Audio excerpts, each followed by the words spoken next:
Amen.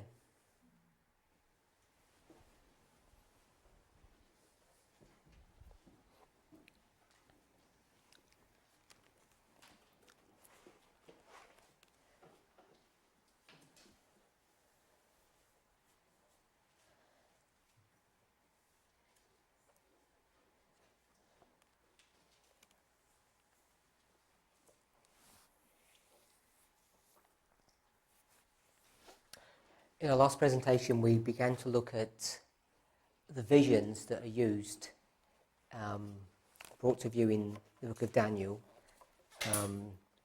particularly Daniel chapter 8, 9 and 10. And when you do a survey of the English word vision, you'll see that there are three types of visions that are brought to view.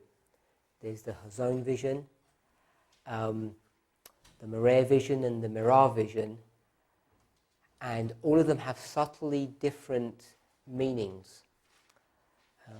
We haven't looked at the definitions of those visions at the moment, but what we identified was that the focus in previous years has been the relationship between these two visions here. So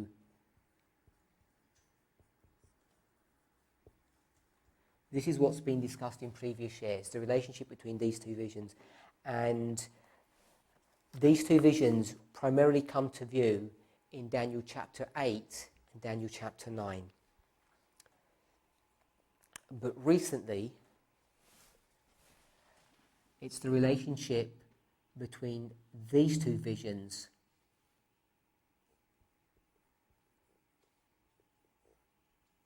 that has become more significant to us on this movement.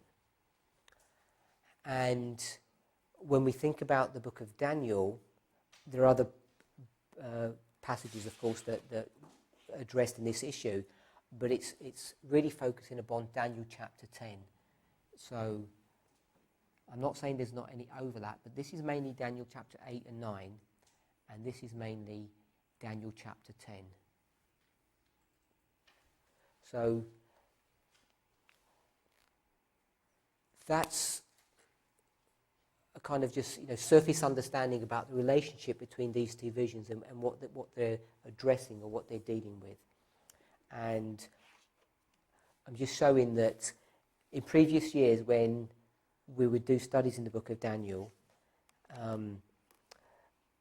we would focus upon Daniel chapters 8 and 9. Daniel chapter 10 would be brought into this discussion, but we'd be looking at the Hazon vision and the Merer vision, particularly in Daniel chapter 8 and chapter 9, so that we can understand what the truths that God is trying to teach us through these unique and individual words.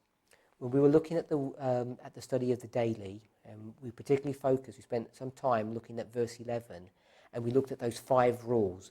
You remember that we spent a lot of time looking at the specific words, and the 2 things that we looked at great length was the word sanctuary and the phrase take away.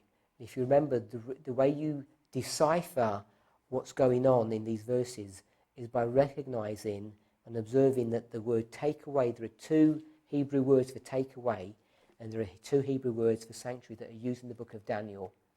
And it's a recognition that 2 words which have different meanings, even though at the surface level they're the same, when you go a little bit deeper you see there are subtle differences between the 2. It's an understanding of those subtle differences that bring light to what God is trying to teach in these particular verses.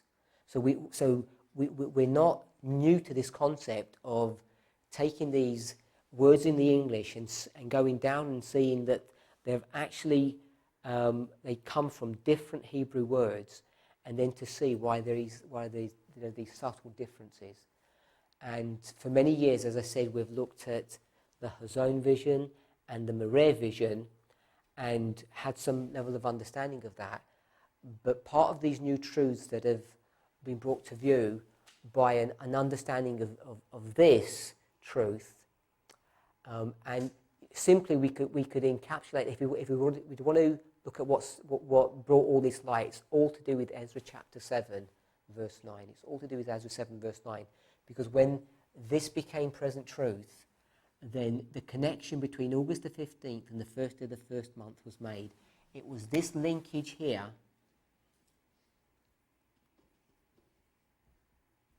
that opened up the book of Ezra and made that present truth. Because once that connection had been made, then the connection between July 21st and August the 15th was understood, which is the relationship between the midnight and the midnight cry. And both of these phrases are not phrases that we've invented. You know, people talk about why have we chosen to use the word fractal, and it has all these connotations. But many of these phrases we haven't picked up. So this term midnight and midnight cry are Millerite phrases that they used, and we're just repeating that.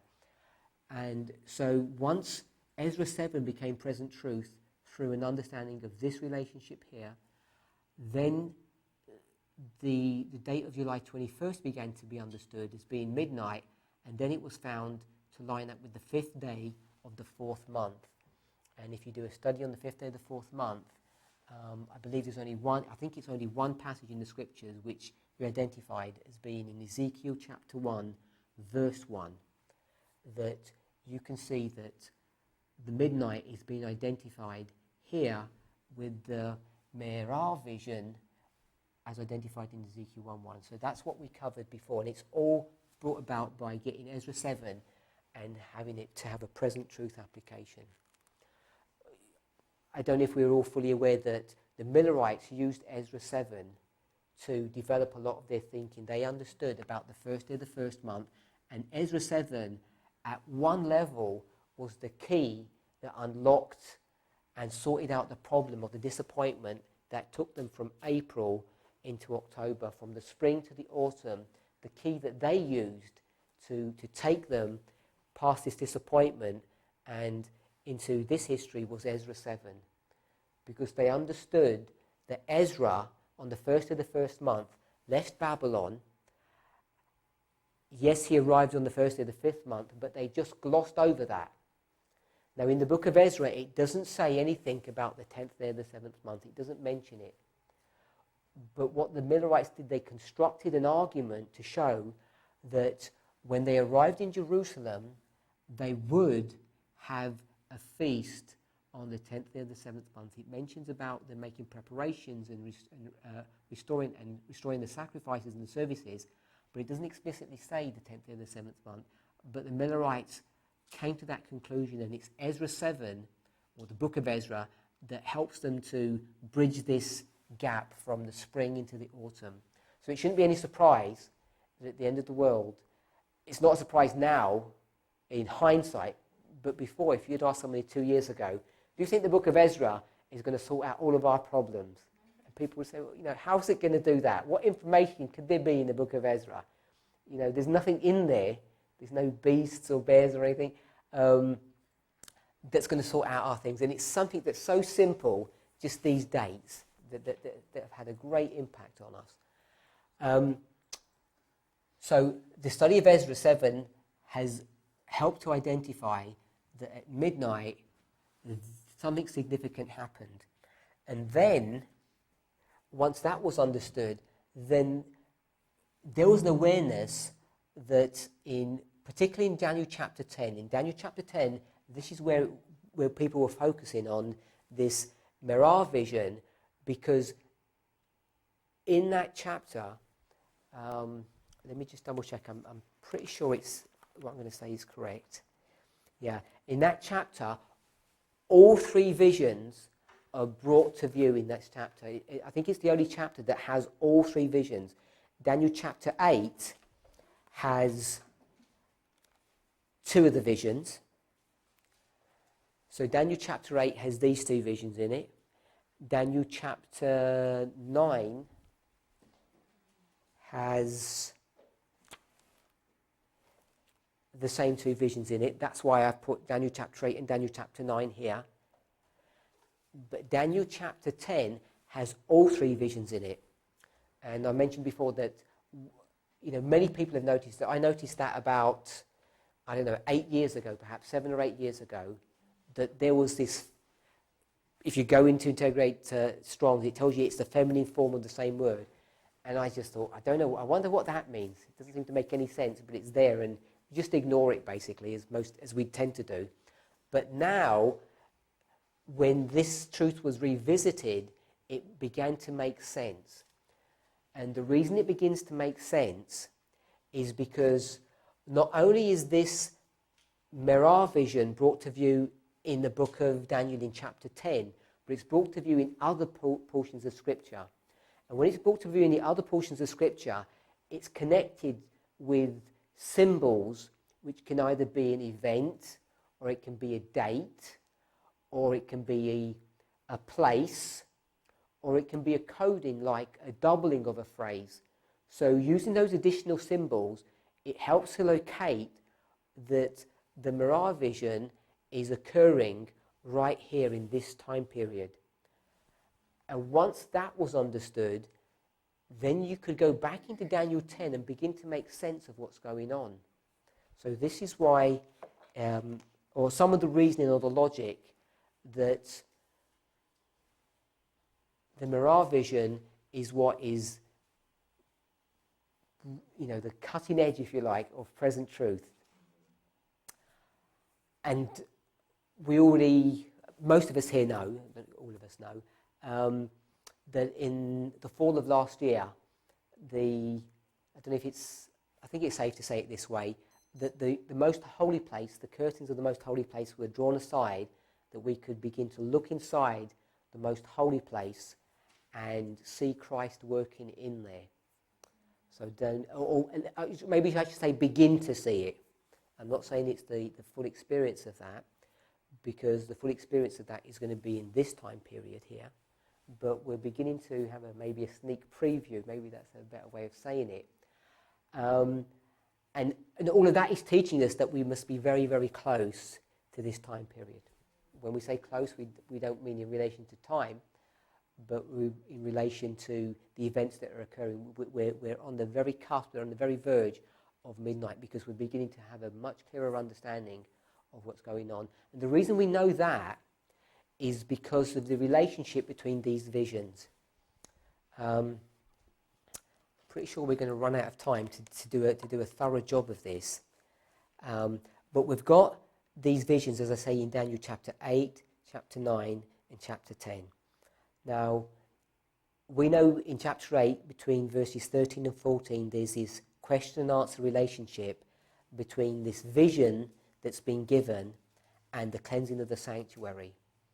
Now, when we discuss about the cleansing of the sanctuary, we know the cleansing of the sanctuary. You've probably heard this point, this issue about there's a period of time and there's a point in time. And when it comes to the cleansing of the sanctuary, there's a similar concept there, that at one level the cleansing of the sanctuary is just a one-off event where the whole of the temple structure, the tabernacle, is all cleansed. But there are many, many processes that are involved in all of that. But this cleansing of the sanctuary must have some connection to the most holy place experience. And part of the logic to understand that is found in Daniel chapter 10. Because in Daniel chapter 10, you're going to see that Daniel has this intimate experience with Christ.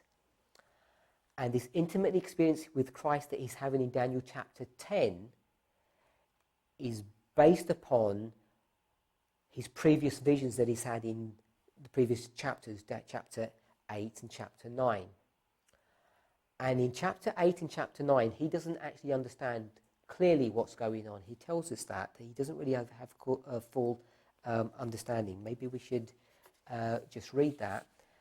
And we'll read Daniel chapter 8, verse 27.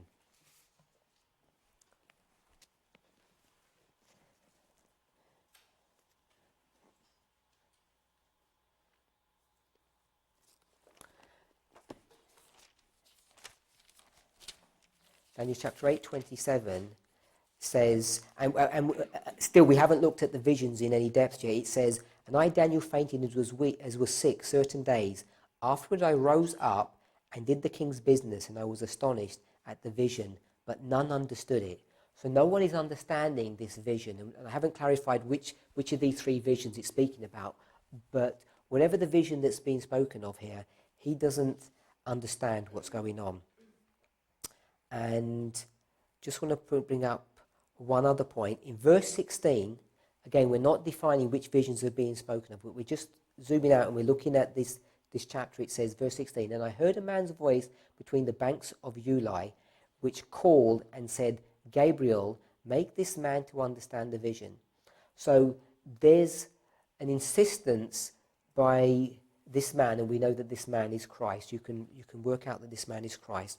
There's various symbols to help us to understand that Christ is saying to Gabriel, make Daniel understand the vision, and by the time you get to the end of the chapter, he says, actually, I don't understand it. Then when you go into Daniel chapter 9, Daniel chapter 9, let's see which verses we want to pull up. We go to verse 23.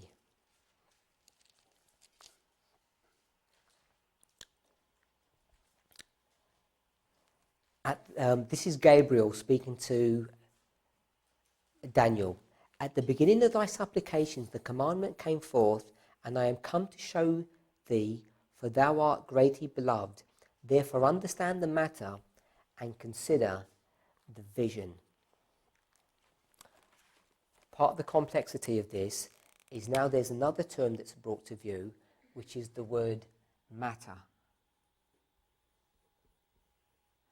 And in Daniel chapter 9, it's called the word matter, but the same word in Daniel chapter 10 is called the thing. And this is, let me make sure I get the spelling correct.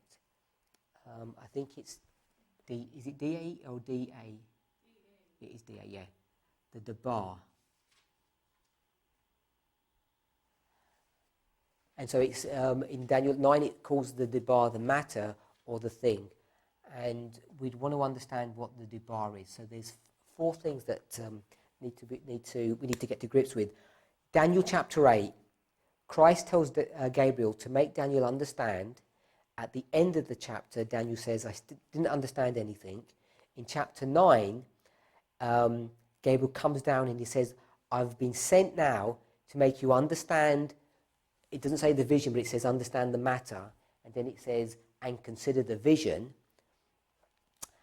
And then, if we went through Daniel chapter 9, we'd see that there's no indication of whether or not Daniel understands anything that's being taught to him. And then we get into Daniel chapter 10. And here, let me just find the verse.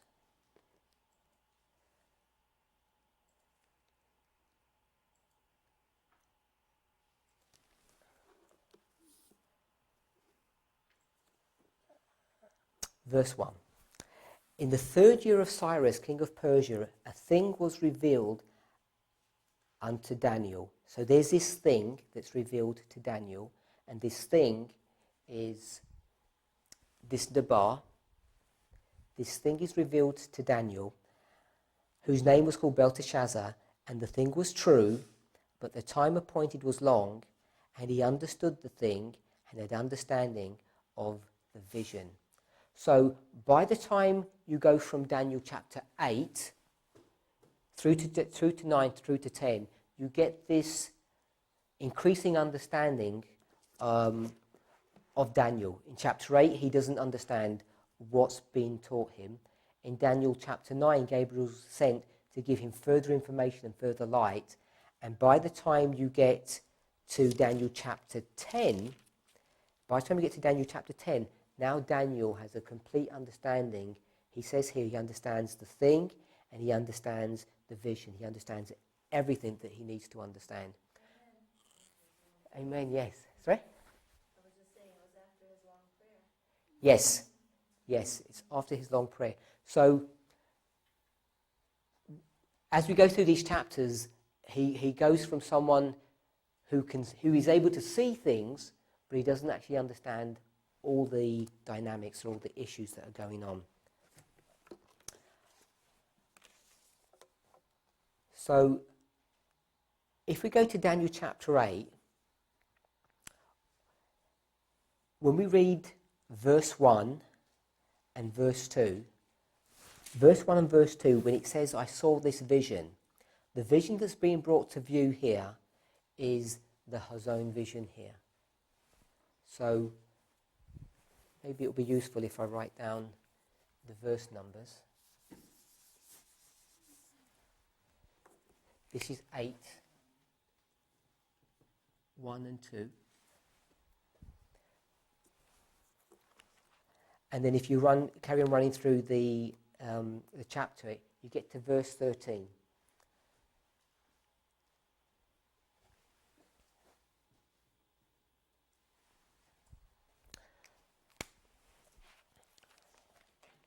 Now, at one level, the definition of all of these words is vision.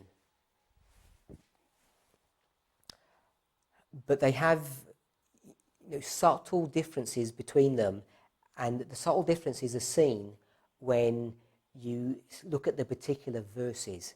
So the Hazon vision, 2377, if you either go to Strong's definition or Brown Driver Briggs or any other kind of lexicon, it gives these kind of definitions. It's a sight or an observation or seeing something. It's a dream, a revelation, an oracle, or a vision. It means to gaze at. It means to perceive something or to contemplate something, specifically to have a vision. It can be a vision in the night. It's in the ecstatic state. It can be a prophecy, a divine communication. So it can have all of these different connotations. So basically, the Hazon vision is some kind of revelation or communication that the Lord is going to give to his prophet.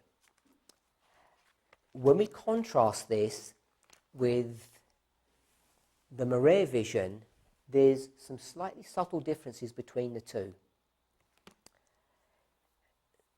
When we look at the Mareh vision, the definitions that we get is that it's a view or the act of seeing something, or how we normally tend to understand it, it's the appearance of something. It can be an appearance of something that's real, or it can be the appearance of a vision.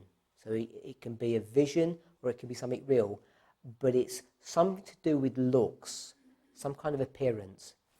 Some other ones we have is, as I say, a sight of something, an appearance of something, or a vision of something. Now, it's really easy to go into your computers and get those definitions. All I've just read is from Strong's Concordance and another concordance called Brown Driver Briggs. Both of them are available on eSword. I think Strong's it's already a default program on eSword, and you can download this other lexicon.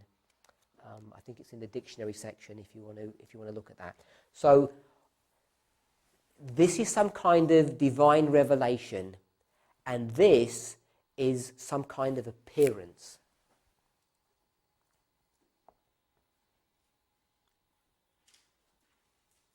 So this is an appearance, and the Hazon vision is a revelation.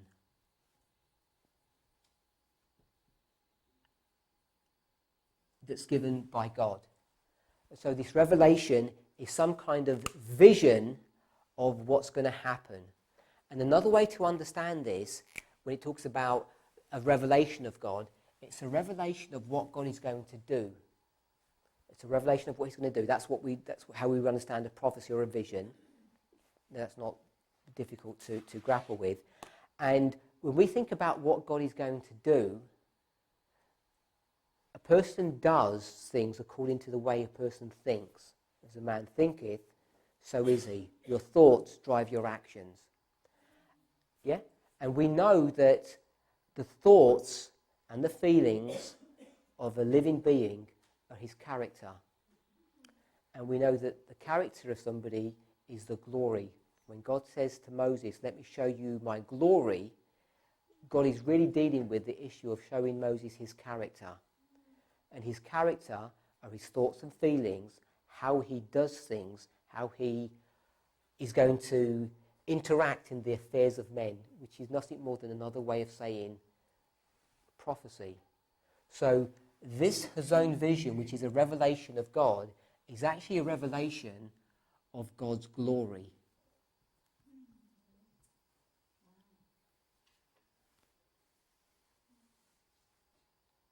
So when we think about this Hazon vision, it's really dealing with how God operates in the affairs of human beings. You know, if a nation decides to do something and act in a certain way, how is God going to respond to that? And when you see how God responds to any situation, corporately, nationally, on a global level, or even individually, what he's doing is revealing himself to you, his character. So as you see this Hazon vision, what are you seeing? You're not just seeing the affairs of individual nations or people, or of what they're doing. One person killed one person and another person grabbed this territory. What you're actually seeing is how God is going to respond to all these events that are happening. You were going to say something, my sister? Yeah, it's this picture of how God is going to interact in the affairs of men, because this is a revelation of God's character.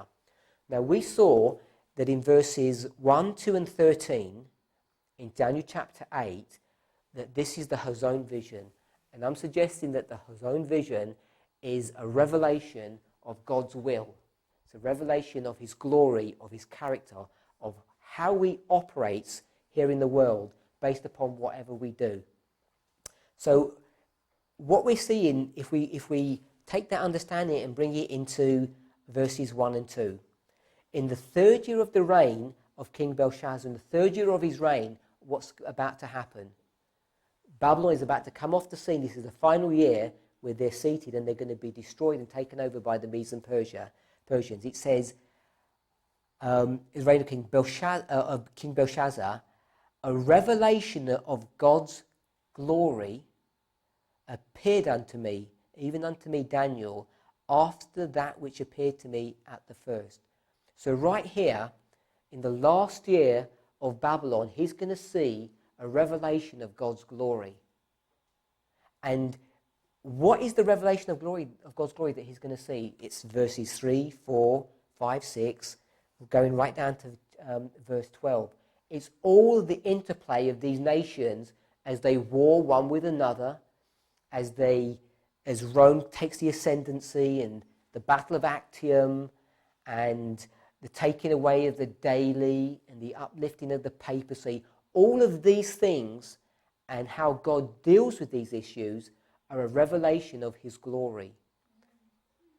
And if you think about that, sometimes we think that just the study of all these things it has no salvational value whatsoever. But isn't this the very thing that Moses asked to see? And how many of those million people had the privilege to see that? Only one man. Who would not want to see God face to face? I know we could say we wouldn't want to because, we'd be slain and we'd be killed because we couldn't behold his glory. But Moses was so close to God. He said, we speak an awful lot, but I've never seen you. Kind of like an online friend. You speak to them a lot, you think you know them, but you want to see them to really... And God said, you can't see my front parts, but you see my back part. But he said, I'm going to show you my glory. And it's such a great privilege. And what happened when he saw his glory? His face shone with the glory of Christ. Yeah? And so just jumping ahead a bit, when he wants to see the glory of God, that's what he's asking for. It's this revelation of God's glory. He says, I'm going to show you what my glory looks like, how I behave under certain circumstances.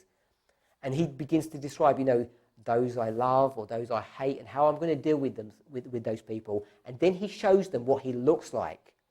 And what he shows Moses when he says, I'm going to show you what I look like, he says, I'm going to show you my appearance. So right in that story, you're going to see all these three elements all brought together. You know, you can't go into the story where Moses is in the cleft of the rock and Christ puts his... And we all know that that's Christ, don't we? It's not God the Father, it's Christ. That he covers him with his hand, and then he takes his hand away and he sees his back part. It doesn't mention about the word vision or Hazon and Merer or Merah, but all of those principles and ideas are all built into that story because he asks to see God, he wants to see his revelation. He says, I'm going to show you my glory. And what Moses really wants to see, he wants to see the appearance of God. And when he sees the appearance of God, and he does, even though it's only the rear part of him, what happens to Moses? He begins to do what? Reflect the character of Christ. And that's what's being addressed here in this Merer vision. This is the glory of Christ that's being reflected or being exhibited by Moses. And that's one way of looking at these things. We'll quickly look at, before I go any further, let me give the definition here of the Merer vision. So, you've probably already heard, because most of us have watched these presentations, that the definition of this word is actually a looking glass.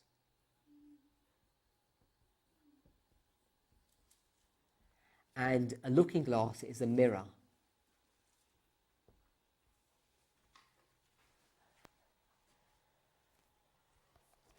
Until I sort of really started to get into grips with this, you know, where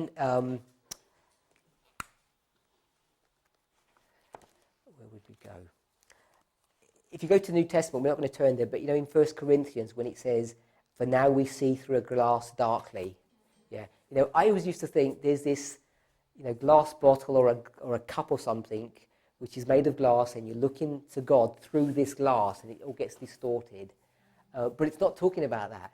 This glass, when it says, for now we see through a glass darkly, this glass that's being referred there, it's not directly this word, I'm not suggesting that, but it's the same principle or concept. This glass is actually a mirror.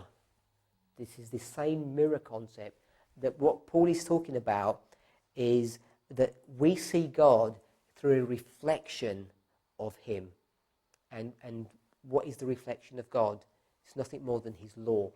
And that's, if you read 1 Corinthians, and even if you read into 2 Corinthians and the book of James, I'll give you these references because I don't think we're going to have time to address them. 1 Corinthians chapter 13. 1 Corinthians chapter 13, verses 9 to 13. Maybe I'll write those down.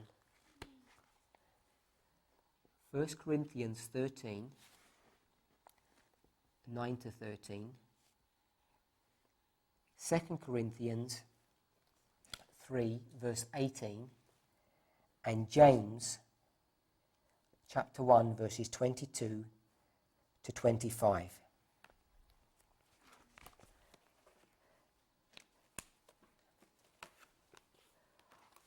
Hopefully we'll be able to come back to these, but all of these three passages are talking about this glass. And the glass it's talking about is of reflection. Going back to Daniel chapter 8, we've seen that the Hazon vision, verse 1, 2 and 13, is a revelation of God's glory. So when we study verses 3, 4, this little horn, the gender oscillation, the sacrifice to daily, Leviticus chapter 4, the fat bee, all of that is a profitable study. You know, many of us think it's not because we don't understand what these visions are doing and what they're referring to. When Moses experienced all these visions when he met Christ, his character got transformed. So one thing we want to understand when we think about these visions is that a study of these stories have power within them to change you. And this is outside of all the truths that are being brought to view in Daniel chapter 10, which is the Merer vision here, which is this looking glass, which happens at midnight. Even before you get there, a study of these prophecies have power within them to change you. They really do, because this is nothing more than the glory of God. So we could get Daniel chapter 8. We could get Daniel chapter 8 and we could put it on a whiteboard on a line. Yeah, and we would do that in many different ways. We could go to Daniel 2, Daniel 7, but often we might go to the Gospels and take the reform line of Christ. But the reform line of Christ, if we just did the reform line of Christ here, and we went to 27 AD, went to his birth in 4 BC, and we could go to 34 AD, and we could go to 31 AD. You know, all of that is a line that's based upon the Gospels. But where did we get these dates from? We didn't get these dates from the Gospels, did we? We get these dates from the book of Daniel. This is from the book of Daniel. All of this information here is from the book of Daniel. I know 4 BC isn't. 4 BC is a calculation, because at this point here, it says that Christ is 30, and you go back 30 years and you can calculate 4 BC. But I'm just putting that there as a point. And you find all this information is found in Daniel chapter 9. And Daniel chapter 9, we've just seen, is connected to Daniel chapter 8. So Daniel chapter 8 and chapter 9 are the same vision, essentially. And I don't mean in the sense of the Hazon or the Mareh vision. I mean, it's the same overarching narrative, the story. It's just a continuation. So when we draw a reform line of Christ's line, what are we essentially doing? We're going back to Daniel chapter 8 and chapter 9, and we're connecting that vision, that prophecy, with the reform line of Christ. And we've already demonstrated that verse 1, 2 and 13, which is the vision that's given in Daniel chapter 8, is a manifestation of the revelation of God. And surely we would all agree that the Gospels are a revelation of the glory of God too. So you can see how the book of Daniel is nothing more than a study of the book of Matthew or Mark, Luke or John. They're the same study because they're all a revelation of God. But when you lay these out on the line and you begin to review and study these things, and you know there's many things that you could do with these truths, because you can take this right back to the year 457 BC, can't you? And 457 BC is what story? Story of Ezra, story of Nehemiah. This is Artaxerxes, the last Persian king of those 7 kings that we've been addressing. And you can quickly see that all of these stories that we've looked at very briefly, and many more that we haven't looked at, are all layered one on top of the other. So however you want to look at these stories, if you go into the book of Esther, or into the book of Nehemiah, when you go to the book of Daniel, when you go to Daniel chapter 8, and we looked at Shushan, all of these things are all taking you back to the same place over and over again. They're taking you to prophecies that you lay on the line, and you can take all of these histories and bring them to the same place, because all of them are a revelation of God. And when people say to you, you know, why do you study prophecy so much? You should study the Gospels. You know, isn't that what we're talking about here? This is the study of the Gospels. And it really is a foolish, moot argument when people say, you're studying the Gospels in the wrong way. Because our response would be, well, how do you study the Gospels that's going to give you this experience that's going to bring you to perfection? Because what is perfection? It's nothing more than reflecting the glory of God. And we already know how that works by a careful study of His Word, because the glory of God is the Hazon vision. And the Hazon vision is more than just, you know, this little narrative in Daniel chapter 8. It covers a lot more, because it goes into Daniel chapter 9. And Daniel chapter 9 is going to take you into the reform line of Christ, which is just another parallel story of the reform line of the last 7 kings of Judah, or the last 7 kings of Israel.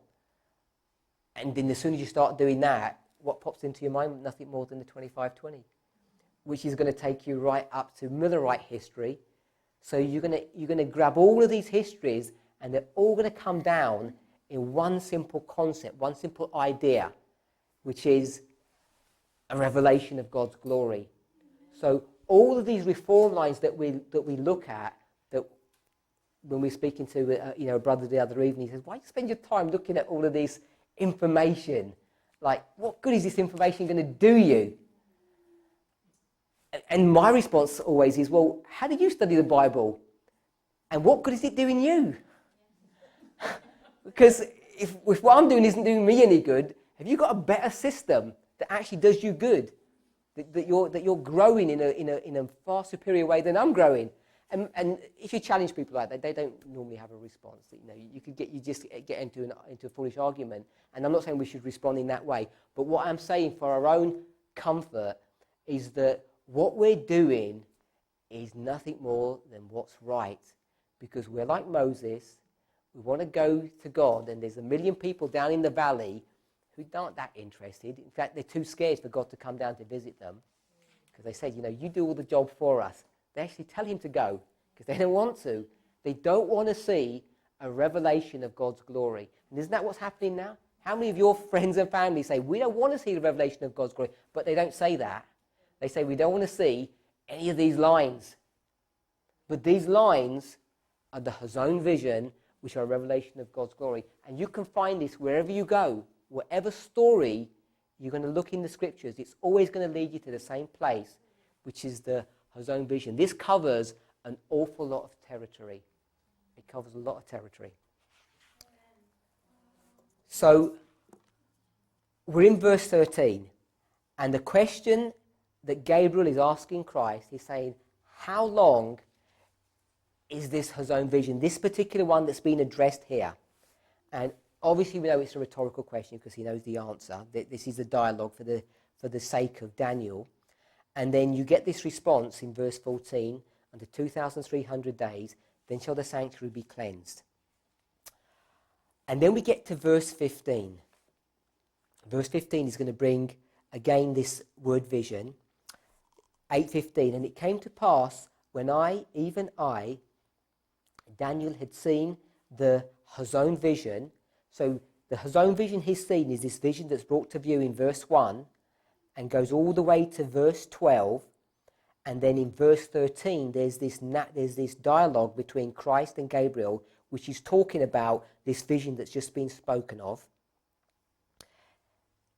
Verse 15, and it came to pass when even I, Daniel, had seen verses 1 to 12, I'd seen this Hazon vision, the revelation of God's glory. I sought for the meaning. Then behold, there stood before me as the appearance of a man. So he's seeking for an understanding of what's going on. And this seeking of understanding is in agreement with the question that's asked in verse 13, because the question says, how long is this Hazon vision going to be going for? And he says, I really want to understand the meaning of this because it all seems very complicated. And why would it seem complicated to him? If we go back to the historical context of what's going on, this is the 3rd year of Belshazzar. In the 3rd year of Belshazzar, it's the final year of his reign. And the Medes and Persians have already invaded Babylon. They've already invaded the land, and they're progressively marching closer to the city of Babylon, not the nation. So in the 3rd year of Belshazzar, they already know the Medes and Persians are coming on the scene. Daniel already has an inkling that the 70 years are coming to an end. He already knows that. All the Israelites know that. There are 2 keys that God gave. The first key, that it would be 70 years. And the second key, it said that the final king that would reign in Babylon would be the grandson of Nebuchadnezzar. So that was the second prophecy that was given. There were 2 prophecies. It was a time prophecy, the prophecy of his family. It would be Nebuchadnezzar, his son, and his son. And Daniel knows that this is the grandson of Nebuchadnezzar, is the final king, and the Medes and Persians are already in the land, marching towards Babylon.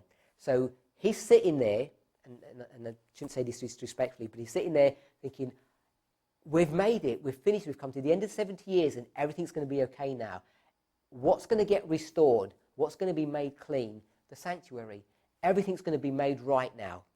But then at that very moment, he has this revelation of God's glory that tells him it's not going to turn out that way.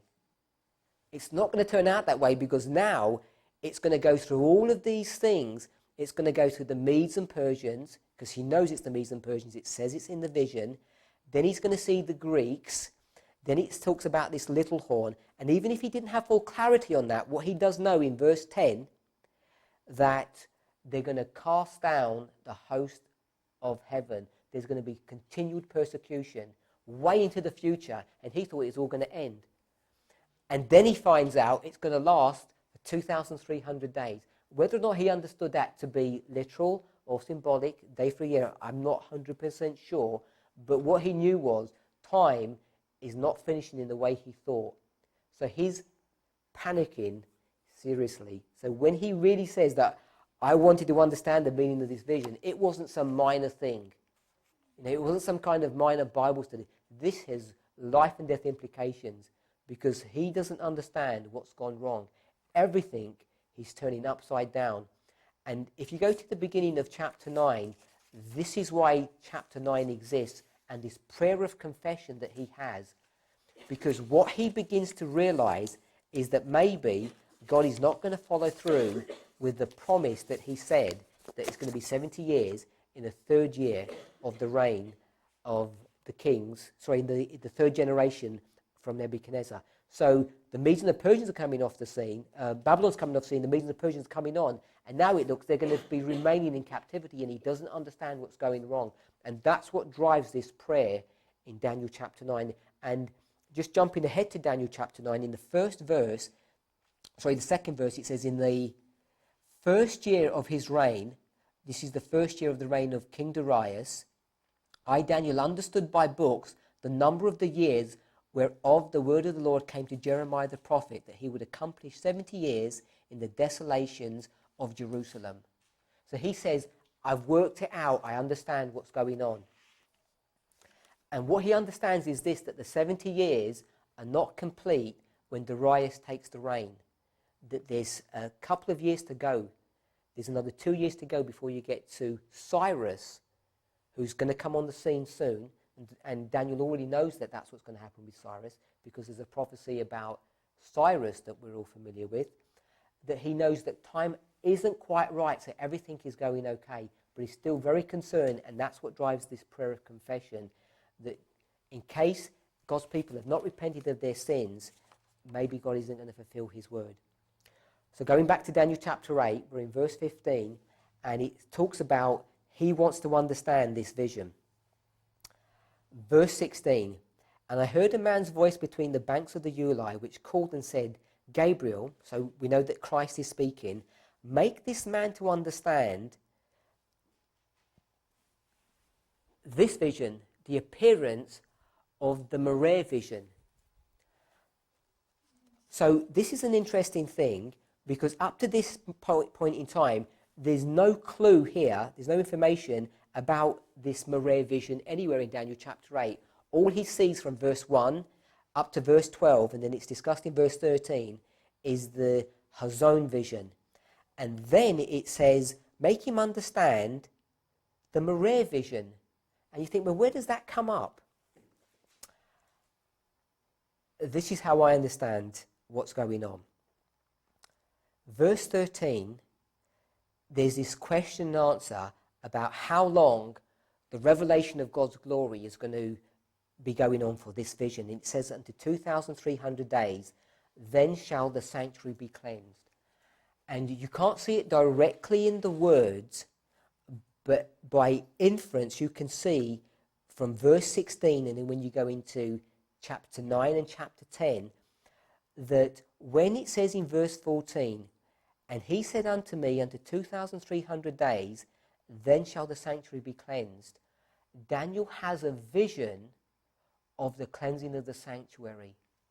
So he sees a vision of all of these nations and what they're doing, the affairs of men, and how God is going to deal with these things and operate in this circumstance. And then the solution of the problem is the cleansing of the sanctuary. And in that cleansing of the sanctuary, he sees a vision of Christ in the sanctuary, setting everything back in order, which is, as I said, God's solution of how he's going to deal with all of these nations. And it's in an understanding of this, part of verse 14, that in the cleansing of the sanctuary, when he sees this appearance of Christ here in the most holy place, where the sanctuary is being set straight, this is what Christ tells Gabriel to make Daniel understand. He says this basically. He says to Gabriel, we've shown Daniel all about my glory. We've revealed all this to him, and he wants to understand more about this. But his motivations or his understanding for wanting to get to grips with this aren't quite right. You know what? I've already shown him how I'm going to solve this problem. The problem that's going to be solved is going to be done in the sanctuary by setting it right. And Daniel has a glimpse of what's going on and how it's going to be sorted out. And Christ says what Daniel needs to sort out and understand is my work, my solution to the problem. He doesn't need to be fixated on just the affairs that are going on in the world, these historical things that are happening. So there are two things that need to be done. Yes, he needs to understand the revelation of my glory, but he also needs to see me in the most holy place. He needs to have an awareness of who and what I am. So that's what I understand verse 16 is trying to teach us. Verse 17, so he came near, this is Gabriel, where I stood, and when he came I was afraid and fell upon my face. But he said unto me, understand, O son of man, for at the time of the end shall be the Hazon vision. So even though Christ tells Gabriel to make Daniel understand what's happening in the most holy place where Christ is cleansing the sanctuary, Gabriel, in mercy, actually goes back and tells Daniel an explanation, or begins to explain to Daniel what this Hazon vision is all about, because he mentions, I'm going to tell you what's going to happen at the time of the end, which is related to this Hazon vision, the vision of the reform lines, or the visions of history, of prophetic history. Verse 18, as he was speaking, I was in a deep sleep on my face toward the ground, but he touched me and set me upright. And he said, behold, I will make thee know what shall be in the last end of the indignation, for at the time appointed the end shall be. And all the language that's been connected in verse 18 and verse 19 is all to do with this Hazon vision.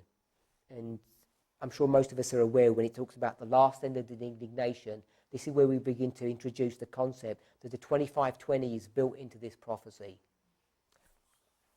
We'll skip over verses 20 to 25, and we're going to go down to verse 26. We're in verse 26, chapter 8 still. And the Hazon vision, sorry, not the Hazon vision, the Mare vision, the appearance vision here, the Mare vision, and the Mare vision of the evening and the morning, which was told, is true. This is Gabriel speaking to Daniel, and he says that the vision that you saw of Christ, which was the vision of the evening and the morning, and the vision of the evening and the morning is addressing the vision that's given in chapter 8, verse 14, where it talks about the cleansing of the sanctuary. This cleansing of the sanctuary that's occurring here on the Day of Atonement, this evening and morning is referring to this final day, and without getting into the intricacies of that, there's an allusion back to the sanctuary service, because this is dealing with the morning and evening sacrifice. There's an issue there that's being dealt with. But what Gabriel is saying is that the appearance of Christ that you saw in the sanctuary, which was told, is true. So it's true that in verse 14, after all of these things have happened, that Christ is going to set things in order. That is true. Then it says, wherefore shut up the Hazon vision, for it shall be for many days. So now he refers back to this vision here, the vision of prophetic history. He says that the vision of Christ's appearance is true, but the vision of prophetic history is going to carry on for many days. And it says, shut up that vision, which means it's going to be sealed. There's not going to be clear understanding of what's going on, at least for this moment in time. Verse 27, and I, Daniel, fainted and was sick certain days. Afterwards I rose up and did the king's business, and I was astonished at the appearance vision, but none understood it. So in chapter 8, he is astonished when he sees Christ in the most holy place, resolving or sorting out this issue of the cleansing of the sanctuary, but he says that he doesn't understand it. And in fact, he says that nobody understands it. Into Daniel chapter 9. We've already referred to there now, this is the first year of Darius, and Daniel now has clarity about the 70 years of Jeremiah's prophecy. He has this prayer of confession, and in response to this prayer of confession, we would begin at verse 20. And whilst I was speaking and praying and confessing my sin and the sin of my people Israel, and presenting my supplications before the Lord my God, for the holy mountain of my God, yea, whilst I was speaking in prayer, even the man Gabriel, whom I had seen in the Hazon vision at the beginning, being caused to fly swiftly, touched me about the time of the evening oblation. So when we go back to Daniel chapter 8 and we see this vision that he's been referred to, we can see that he sees Gabriel in verse 13. In verse 13 of chapter 8 is where he sees Gabriel. And it says here, I seen in the Hazon vision at the beginning. So the Hazon vision doesn't quite end in verse 12. It actually goes into verse 13 where there's this dialogue between Christ and Gabriel, because that's where he sees him. He sees Gabriel where? Does he see him in this vision? No. Does he see him in this vision? No. But he sees him here. So what is that teaching us for our time?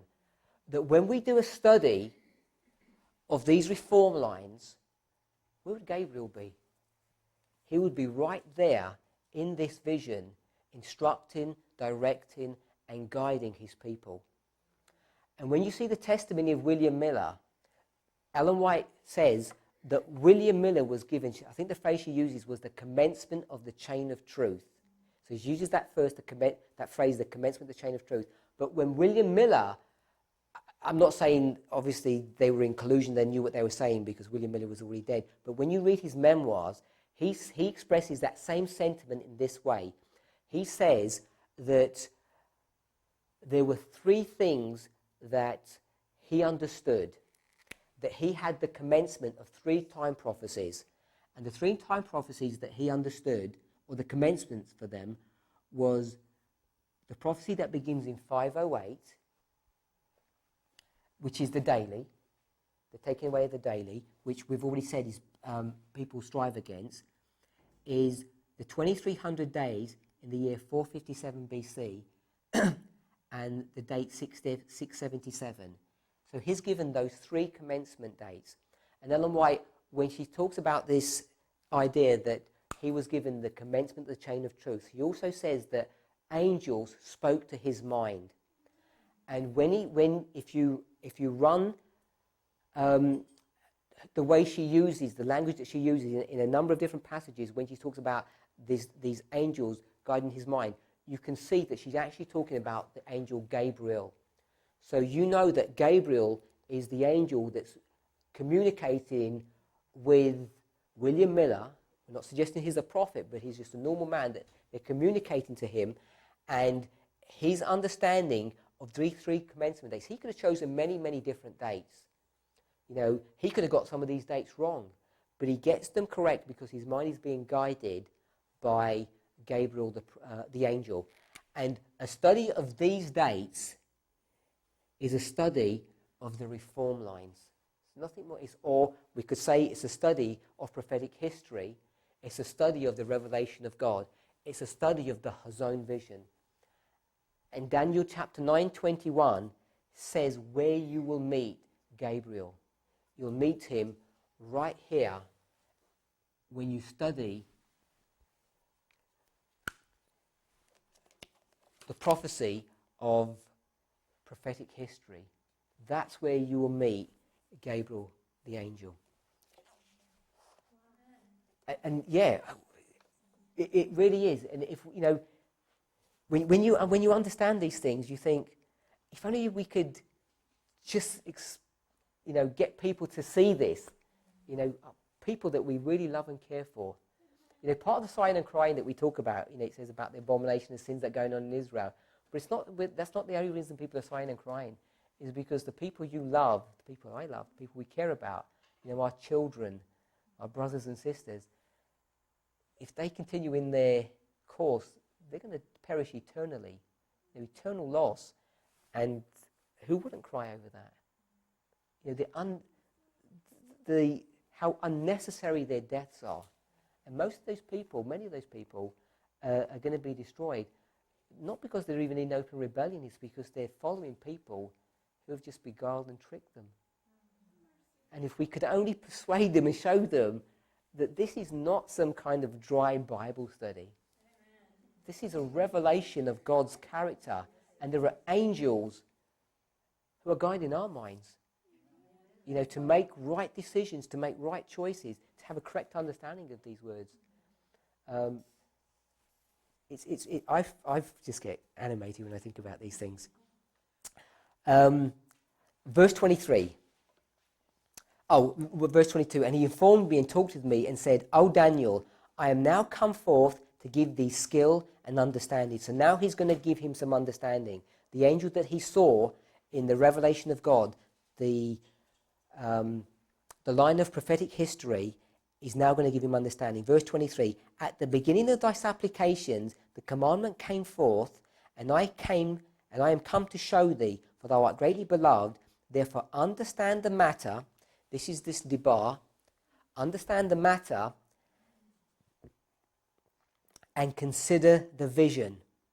So there's two things that now he wants to understand, or are brought to view.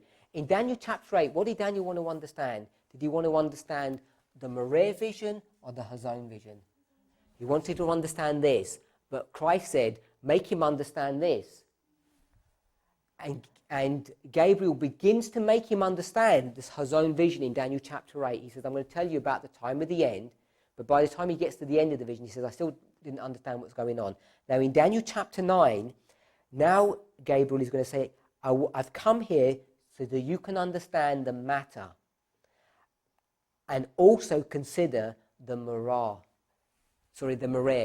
vision here, the appearance vision here. So this word debar is a totally different word than this word vision. It's, actually I don't have the Hebrew numbering for it, but it's the word debar. But the way this is constructed, when you line up Daniel chapter 9 with Daniel chapter 8, when he says the matter, this is the thing that's been spoken, or the word of God.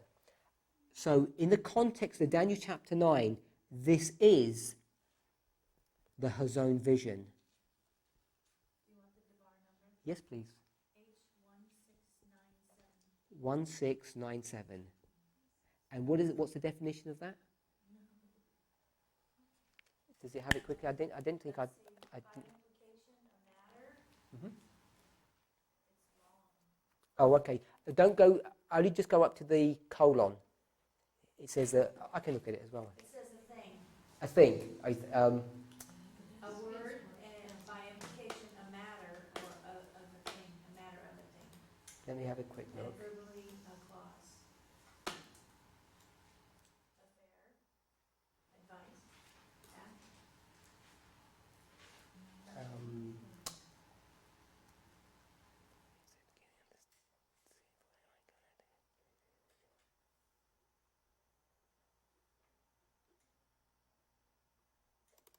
Just a second.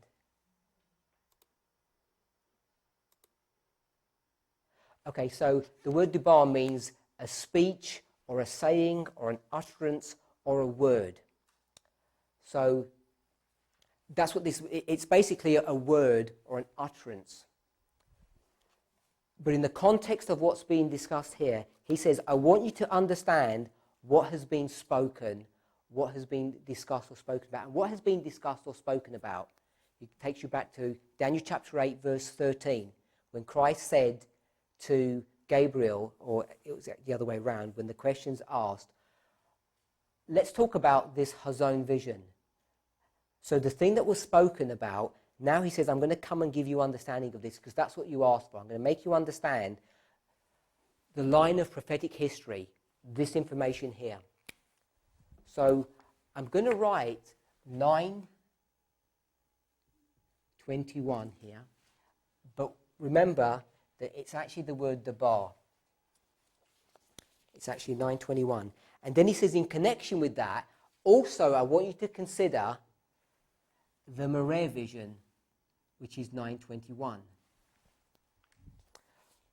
So here Gabriel is continuing to keep these things together.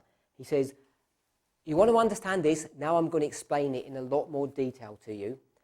But remember that the whole point of all of this is an understanding of what Christ is doing. You need to have an understanding of this appearance of Christ. Verse 24.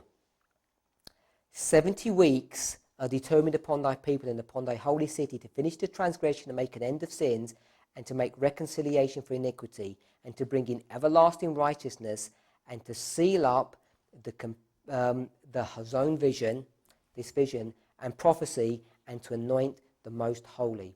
So there's a lot of information in verse 24, but essentially verse 24 is talking about the history when you get into the reform line of Christ.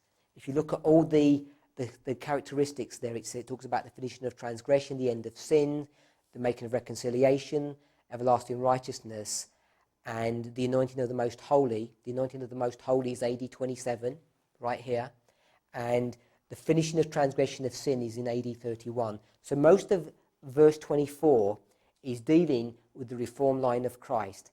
And what does it say in this verse? It says, and to seal up the Hazon vision and prophecy. So right there it's making a connection between what's going on here with the reform line of Christ. And we use the reform line of Christ to help us to understand the reform line of the Millerites, all to the end result of helping us to understand what's going on in our own history. So over and over again in these verses, you see this connection, this intimate connection between this line of prophetic history and how it interacts with ourselves in the way that we're studying Scripture. So you know we're studying Scripture along the right lines, because this is the way the Millerites were studying, and everything we understand about what's going on has been understood because of the methodology that we're using to open the Scriptures up. So it's almost like something that's self-fulfilling. If you study the Scriptures in the right way, you're going to understand it in the right way. And when you understand it in the right way, you're going to see what you're doing is exactly right, which is understanding God's glory. And understanding God's glory changes your character. We'll skip all through Daniel chapter 9. Daniel chapter 9 is one of my favourite chapters. There's so much beautiful information here. But we're going to go on to Daniel chapter 10. So in Daniel chapter 10, now we're in the third year of Cyrus the king. The third year of Cyrus the king, now he's making this decision. Cyrus is making a decision. You mentioned RA vision, verse 21, or shouldn't that be verse 23? Oh, sorry, did I make a... sorry, you're right, yes, it's verse 23. This should be verse 23, and also I'll put verse 23 here, because this is the bar. I think that's correct, yeah. So in verse 21 it says, I had seen Gabriel and the Hazon vision. And then verse 23, Gabriel says, I want you to understand the matter. And when you look at the context, he says, I want you to understand the Hazon vision, the thing that was spoken of in Daniel 8:13. And verse 23 says, when you understand this, I want you to consider also the Merer vision, because there's a connection between the two. We know the connection is brought to view in the relationship between Daniel 8 verse 13 and Daniel 8:14. This line of prophetic history and the cleansing of the sanctuary that's brought to view.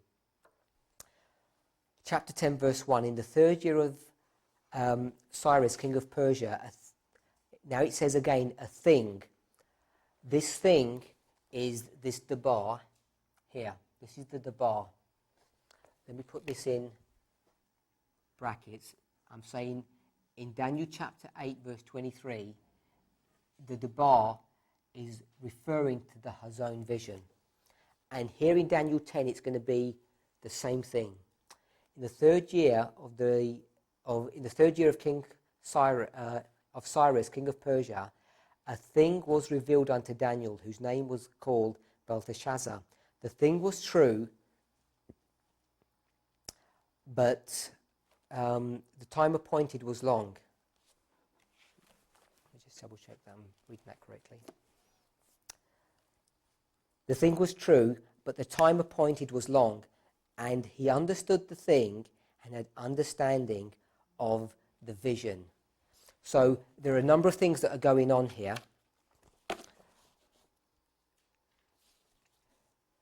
It says in the third year of Cyrus, king of Persia, a thing was revealed unto Daniel, whose name was called Belteshazzar. The thing was true, but the time appointed was long. So we're just going to stop there. Now, if you go through the vision of Daniel chapter 10, you'll see that the Hazon vision is brought to view in verse 14. We will discuss that in a moment. But when you read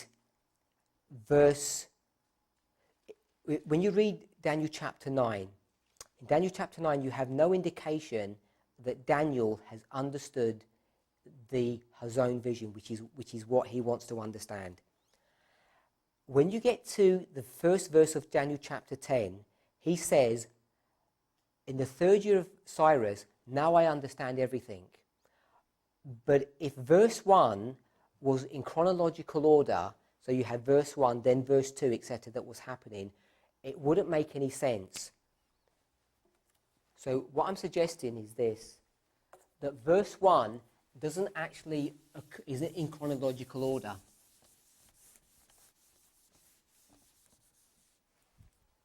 First of all, I want to show that verse 10, 11, and 12 are a single prophecy, and they're all occurring at a singular event. So when you get to the end of chapter 10 and you go into chapter 11 is occurring at the same time. And verse 1 tells you when this is occurring. This is in the 3rd year of King Cyrus. Now sometimes when we read 11 verse 1, chapter 11 verse 1, it says, also I in the 1st year of Darius the Mede, even I stood to confirm and strengthen him. Some people think that is talking about in chapter 11 verse 1, that's beginning in the 1st year of Darius the Mede, which would take you back 5 years back in history, because Darius reigns for 2 years and now we're in the 3rd year of Cyrus, so 2 plus 3 is around 5 years. But in fact, what's happening here is Gabriel is speaking to Daniel in chapter 10, and he says, I'm going to show you what's going to happen, and I'm going to strengthen the king of Persia.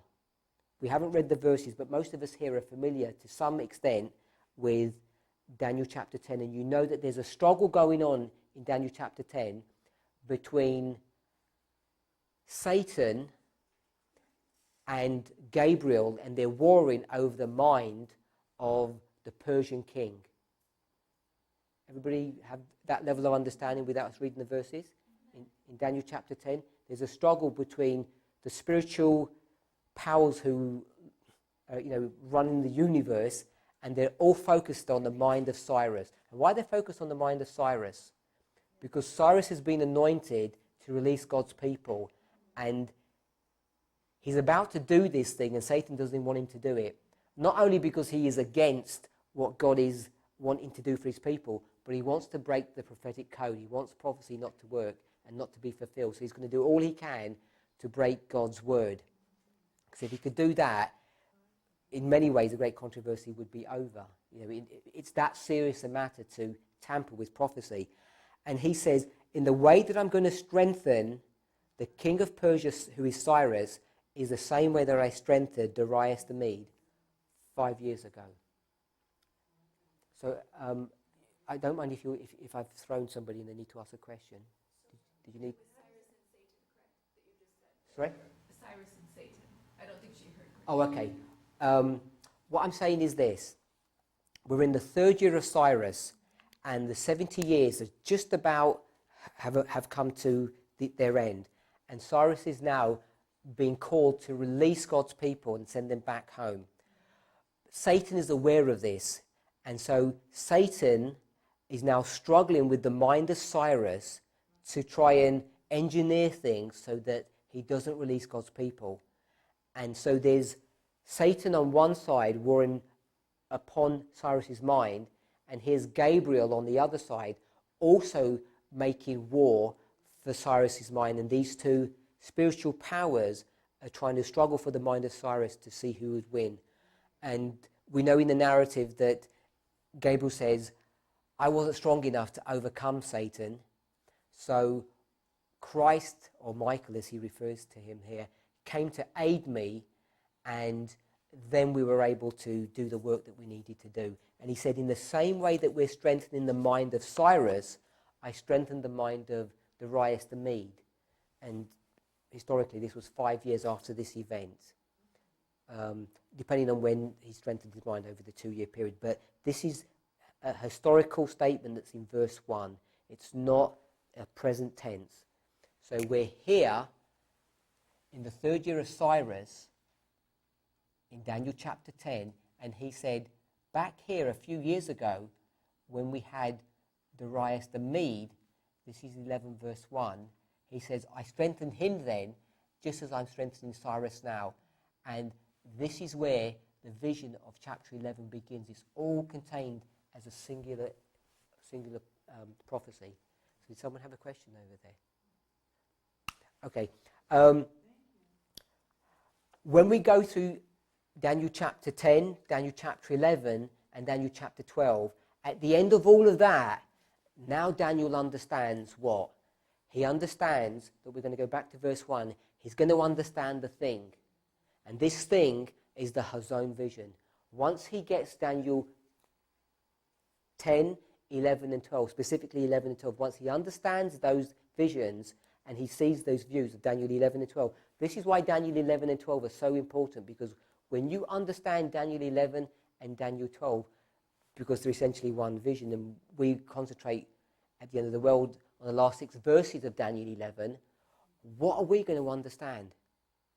We're going to understand a revelation of the glory of God, just as Daniel did. You know, we can go into Daniel 8 and Daniel 9, but there's something unique about the study of Daniel 11, and when I mean Daniel 11, I mean into Daniel 12, because they're the same vision. There's something unique about that, because when you receive those visions and you contemplate them, then you understand the Hazon vision in a way that you'd never understood it before. It all begins to make sense. And isn't that what we all know? Everything about the books of Daniel and Revelation are all beginning to make sense now that the Time of the End magazine came out. The message was formalized, which again itself is another reform line. And these are the very portions that are the most important part, because they're the very last part of the book of Daniel chapter 11. And so we're following the same experience as Daniel. And verse 1 in chapter 10 is written as a prologue right at the end. Here he says, I've seen all these visions, and now I understand everything. So going back to verse 1, in the third year of Cyrus, king of Persia, a thing was revealed unto Daniel. The thing that's revealed to him is Daniel chapter 10, Daniel chapter 11, and Daniel chapter 12. This is the thing that's revealed to him, but it's really specifically Daniel chapter 11. Daniel chapter 11 is revealed unto him. So this thing is the Hazon vision of Daniel chapter 11, whose name is called Belteshazzar. The thing was true, but the time appointed was long. So now he realizes that this is a really long prophecy. And now he begins to understand the spiritual nature of this prophecy. You know, what is his problem in Daniel chapter 8? He's coming to the end of 70 years. And now God's telling him that things aren't going to get sorted out at the end of 70 years. And his mindset is a mindset of literalism. He's thinking literally. And isn't that the struggle that we're all into? Yeah, that's what's shaking this church, this whole church, not just our movement, is the issue of whether we take things literally or symbolically. And that's what Daniel's struggle is, because now God is trying to show me in Daniel chapter 8 that you can't take things literally, you have to take things symbolically, and it totally throws him off course. But when he sees Daniel 11, then he begins to understand that these things are not to be understood literally, but symbolically. And this is why he finds comfort in this, because he realizes that the time appointed was long. And if you see this time appointed, it actually doesn't mean time appointed. It actually means warfare. He says this warfare was long. It was a long warfare, far longer than the ending of the 70 years.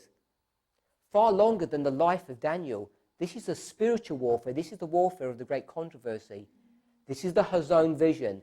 It's the revelation of prophetic history that God's going to show you. And when you get to grips with the difference between taking things literally and taking things symbolically, then you understand the whole point of things. The thing was true, but the time appointed, or the warfare, was long, and he understood the Hazon vision. What he understands is this, that you need to take things not literally, but symbolically. And if you don't, you're never going to have any understanding. And if you don't have any understanding, you're not going to have a clear revelation of God's will. And then in connection with that, he said, and he understood the thing and had understanding of the Mareh vision. So it's right here, Daniel 10:1. So once you understand the Hazon vision, what are you going to understand? You're also going to understand the work of Christ in the most holy place. So as we get more and more information on all these reform lines, where did they lead us to? A number of you went to the prophecy school in Arkansas in September. It leads you into the sanctuary, into the most holy place. And when those curtains are open wide, you begin to understand what it's all about. And you know, we're still only scratching the surface on this, because we're really understanding these things intellectually. You know, it all begins with an intellectual assent to the truth, and then it has to become heart work. I think this quote applies. When the books of Daniel and Revelation are better understood, believers will have an entirely different meaning. Yes. And that's exactly what he's experiencing. He's having a better understanding. I can't say Daniel's having a better understanding of the book of Daniel, but I'm going to say it that way. When he has a better understanding of the Hazon vision, and the better understanding is not some more information, you know, a better way of looking at it. It really is an understanding that what he thought was going to be a literal application actually becomes a symbolic application. And isn't that what we're understanding about all of these dates and times? We're taking all of these literal things and making them symbolic. This is the struggle over the towers, over the day of the Lord. Everything's this issue about literal or symbolic. And when you understand that that's what it's referring to, then you're going to have a better understanding of the books of Daniel and Revelation, and you're going to have altogether a different spiritual experience, because you're going to have a clearer understanding of the revelation of God's glory.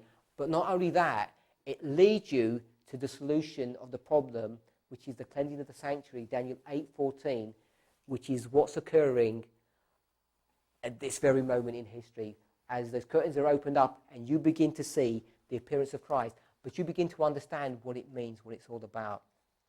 think I mentioned this earlier, when we were looking at this about 8 years ago when we came here, and even then we knew that there was something here about something that's occurring in the most holy place.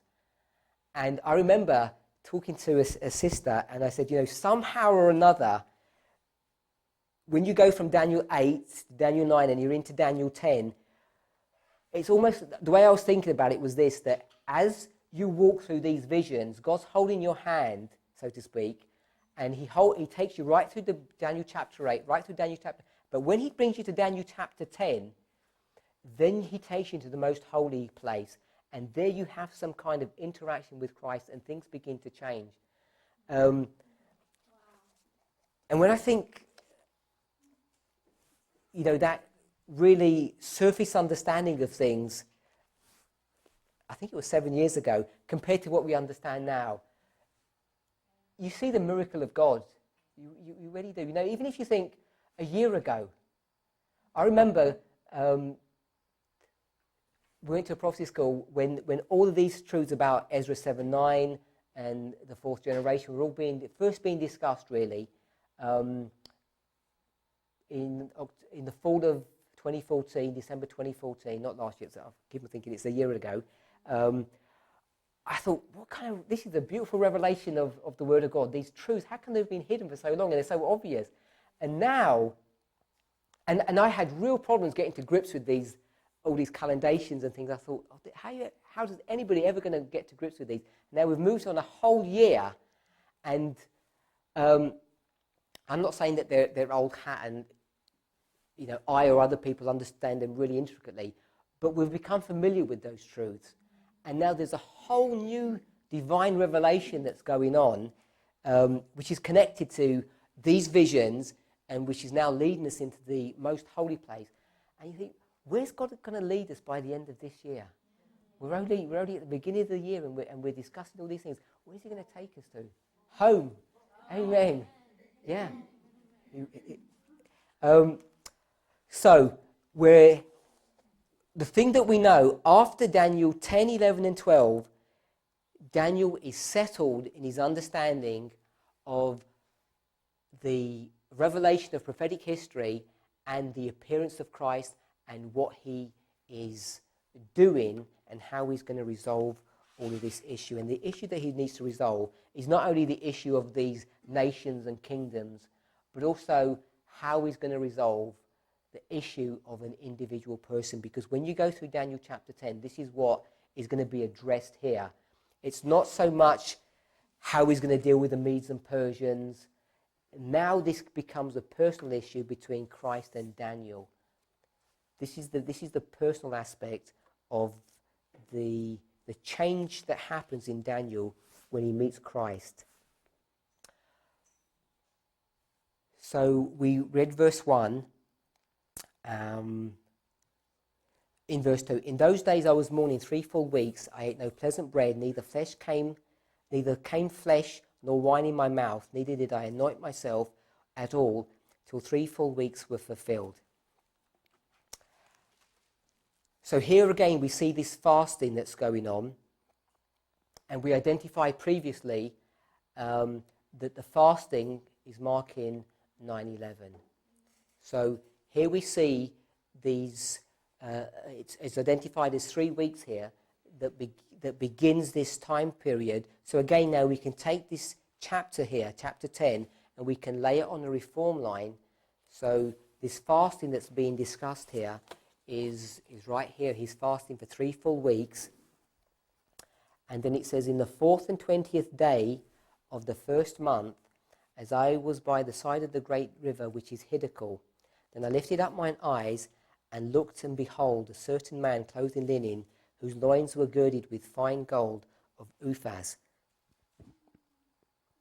His body was like the beryl, and his face as the appearance of lightning, in his eyes as the lamps of fire, in his arms and his feet like in colour to polished brass, and the voice of his words like the voice of a multitude.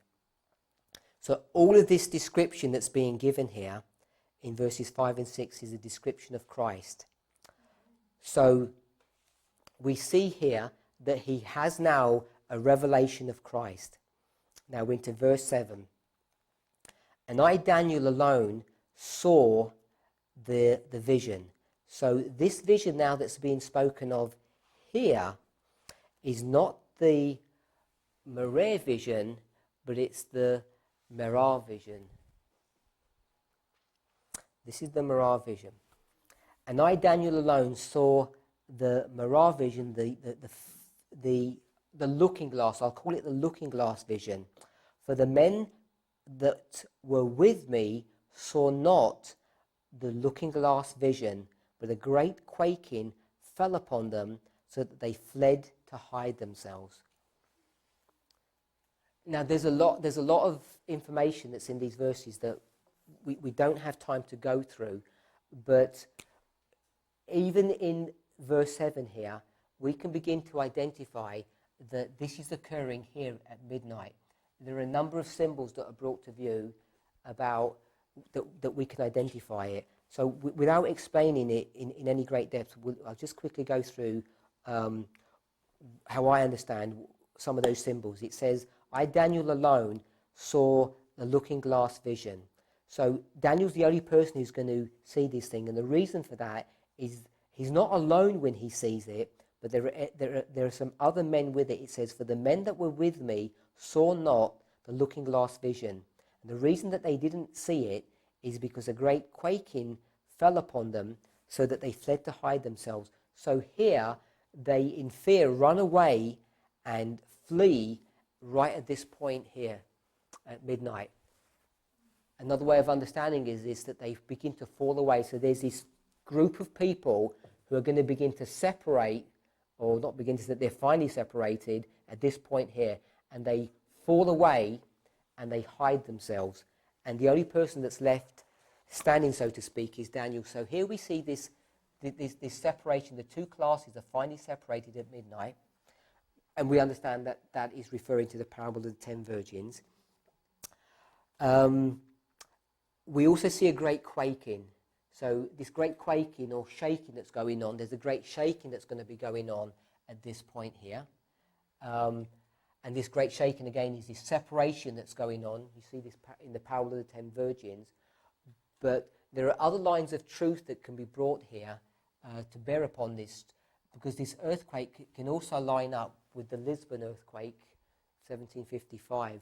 So there's a whole line of truth that you can bring into this history that lines up other truths to open up new avenues of investigation.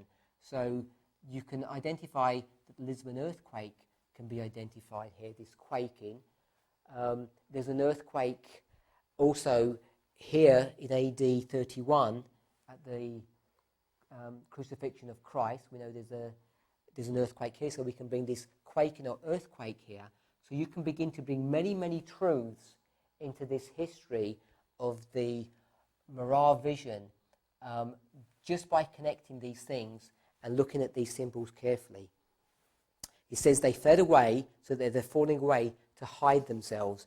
And this hiding, again, is another key that we can understand, because if we go to the book of Luke, we know that in this history here, we can identify that God's people are hidden. And this hiding can be understood in a number of different ways, where, at least on the surface level, under the radar of the world, we're in hiding, doing our own thing, because the world isn't really taking any notice of what we're doing. We're doing things behind closed doors, and the reason we're able to do that is because at 9/11, the world got distracted from paying attention to us, because they're now paying attention to the east wind, to the four winds of Revelation 7 that are beginning to blow and now are being restrained so that we can be sealed. So this time of hiding here is the time of sealing. But by the time you get to this stage here, Daniel is not going to be hiding anymore. He comes out of hiding at this stage, but those men that were with him, they now go into hiding. They're going to be obscure and they're going to be hidden out of sight. So you see this reversal here, that first Daniel is hidden here, and now he begins to be lifted up and exalted and shown to the world, whereas these men fall away and now they're hidden away out of sight. So this shaking that's going on is the shaking of this movement. It's not the shaking of Adventism by any means. Shaking of Adventism is going to be coming up into this history. We're talking about quite a unique experience that we're going through, and explains, to me at least, so much about the controversy that's been going on in our movement. And often we're all guilty to it to certain degrees. We talk about men and we think this is an issue about personalities and what this brother had done to you and this what sisters emailed you or something. But we should really not get tricked into thinking that this controversy is about people's personalities and who's nice and who isn't nice. It's all about prophecy. It's all about those who want to know a revelation of God's will and those who don't. It's not about, it really isn't about people's personalities. And when people make decisions, it's not because they were good people or bad people, because they smiled or they didn't smile, that they were gruff or not gruff. It's all about a prophetic understanding of God's will. And when you understand prophecy correctly, you begin to change the way you live. And not just on the level of making you into a nicer, better person. I'm not saying it doesn't do that, but it changes the way you operate. It changes the way you focus, where you spend your time, energy, effort, and money. Because what it does is that it gives you a motivation and a desire to really understand the revelation of God's glory. And when you do that, you begin to understand what Christ is going to be doing in the most holy place. And when you do that, and you see his appearance, you begin to reflect his glory. And that work is the work of the Holy Spirit. It's a mysterious work that we really can't understand clearly. We can't understand well enough how the mystery of God does that. So, verse 7, Daniel was alone. He saw the mirror vision, and he's alone when he sees that, because everybody that was with him flees away. Verse 8, therefore I was left alone and saw this great mirror vision. And there remained no strength in me, for my comeliness was turned in me into corruption, and I retained no strength. So here we see, remember when we spoke about the relationship, chapter 10, about the mirror and the mirror vision, that one is the appearance of Christ when you see him, and the response that happens in a person who sees that. This is one of those examples that's given here. We saw in verse 6 that he sees, it says there, the appearance of Christ. He says, and his face as the appearance of lightning. And this person that he's looking at is Christ. We know that. So he has an appearance of Christ. He sees Christ in chapter 6. And when you tie up the verses together, the appearance of Christ that he's seeing is Christ in the most holy place. It's Christ when he's cleaning the sanctuary, according to Daniel chapter 8, verse 13 and 14. But here, in verse 7 and 8, it talks about his response and what happens to him when he sees this. And you can see here that he retains no strength, and his corruption was turned in him, and he retains no strength. And he actually becomes almost like a dead man.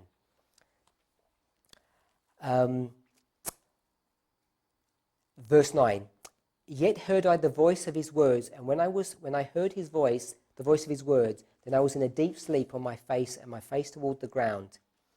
And behold, a hand touched me, which set me upon my knees upon the palms of my hand. So he goes from one who's collapsed, and then there's a first touching. We're going to see that Daniel's touched 3 times in this vision, and this touching begins right here. And we're going to see that these 3 touches occur over this time period. So we'll put this here, the first, second, and third touch. So he's prostrated on the ground, and at the first touch, he says he comes upon his hands. Behold, a hand touched me, which set me upon my knees and upon the palms of my hand. So he goes from a prostrate position to a position of bowing. So right here, at the midnight, he begins to be in a position of bowing. And once we understand this bowing, it again opens a whole line of truth, because we see in a number of different Bible stories that you see people are bowing down in some shape or form.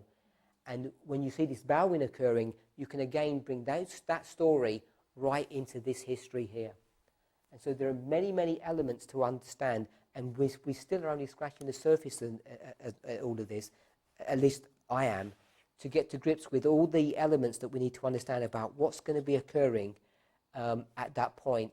And remember, a study of all of this about the Moriah vision, the Moriah vision, is all really a study of the Hazon, because we're studying reform lines.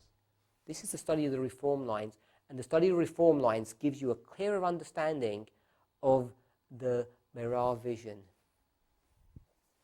Verse 11, and he said unto me, O Daniel, a man greatly beloved, understand the words that I speak unto thee, and stand upright, for unto thee am I now sent. And when he had spoken his word unto me, I stood trembling. So he goes from someone who's lying to bowing, and now he's standing up. Then said he unto me, Fear not, Daniel, for from the first day that thou didst set thine heart to understand and to chasten thyself before God, thy words were heard, and I am come for thy words. You know, that should give us great comfort, that when we began to chasten ourselves before God, right here back at 9:11, it says, Then said he unto me, Fear not, Daniel, for from the first day that thou didst set thine heart to understand and chasten thyself before thy God, right back here, thy words were heard. And you know, we have real assurance that the prayers that we're lifting up for ourselves to understand his word better, for people that whom we love and care for, are all being heard. All of them are being heard. And I came for thy words. So right here, Gabriel is going to come in response to the words that he's been praying.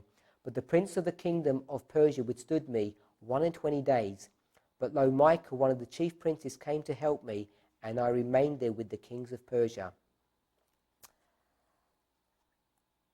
Now I am come to make thee understand what shall befall thy people in the latter days, for yet the Hazon vision is for many days. So now Gabriel is telling Daniel that the reason he came was to help him to understand this Hazon vision, which he's going to do in Daniel chapter 11, which he succeeds in doing. Daniel understands that, which takes us back to verse 1 of chapter 10, as we've already discussed. And once he has a clear understanding of the spiritual nature of the Hazon vision and what it's all about, then he understands the work of Christ in the most holy place. Verse 16, and behold, one like the similitude of the sons of men touched my lips. Then I opened my mouth and spake and said unto him, that stood before me, O my Lord, by the rare vision, the vision of Christ, my sorrows turned upon me, and I have retained no strength. So right here, first he was prostrated, then he bowed, and then what did he do? Then he stood up. All of this is happening right here. And then the second step, or the second touch, he touches his lips. And then what does he do? Then he speaks. And where do we normally place the speaking? We normally place the speaking here at the Sunday law. We talk about the speaking of a nation is its enactment of laws in both judicial and legislative level. But we normally place it here, but we can also place the speaking at this point in history right here. Yes, in this, it's at the second touch from midnight to midnight Christ. So at the moment, we just, I don't have enough information to tell you exactly what it means to be at the second waymark between these two events, but we can know that it's at the second touch. And In the appearance, it reminds me of when you put sin, righteousness, and judgment. If you look in the mirror, when we look in the mirror, we're going to see our sin and we're going to fall before the Lord. Yeah. And in the appearance, Christ reveals himself in righteousness. And up in the Revelation, it's God's glory, or the coming judgment. He's showing us what's coming. Yes. I read verse 16 again. And behold, one like the similitude of the sons of men touched my lips. Then I opened my mouth and spake and said unto him that stood before me, O my Lord, by the rare vision my sorrows are turned unto me, and I have retained no strength. When he sees Christ, he realizes his nothingness and there's no strength left in him. And this is what happens. This is this rare vision, this effect that happens when you see the rare vision. So in Daniel chapter 10, the relationship between these two visions is a cause and effect relationship. So the cause is the appearance, and the effect is that you retain no strength. Verse 17, for how can the servant of this my Lord talk with this my Lord? For as for me, straightway there remained no strength in me, neither is there any breath left in me. This no breath left in him means that he's dead, or he had died right here. And again, we can see the same effect when we look at other prophets. We could go to Ezekiel, we could go to Isaiah. They all experienced this same phenomena. Verse 18, Then there came again and touched me one like the appearance of a man, and he strengthened me. So here again we see the rare vision, and now it's not Gabriel who touches him, but it's Christ.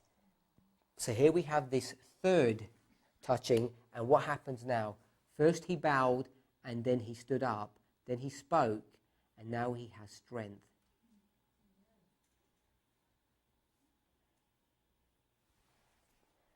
So when you begin this experience and you see Christ, what does it do for you? It humbles you in the dust, and you're like a dead man. And then you go through this experience, and by the time you've walked through this experience, you see Christ again. So you see him at the beginning, at the midnight, and you see him at the midnight cry. So at least on one level, the way it's described in this vision, he sees him twice. He sees him here, and he sees him here. When he sees him here, the appearance of Christ is so powerful that it strikes him dead. But when he sees him again, it doesn't have that same effect. Now it strengthens him.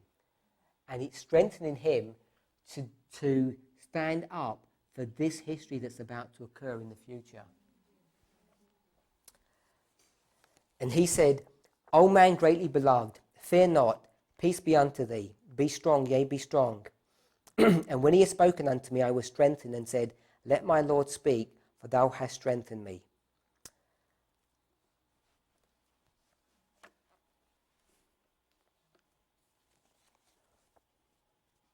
So what we want to see here in verse 19, and he said, O man greatly beloved, fear not, peace be unto thee, be strong, yea, be strong. So here we see, right at the midnight cry, this doubling here.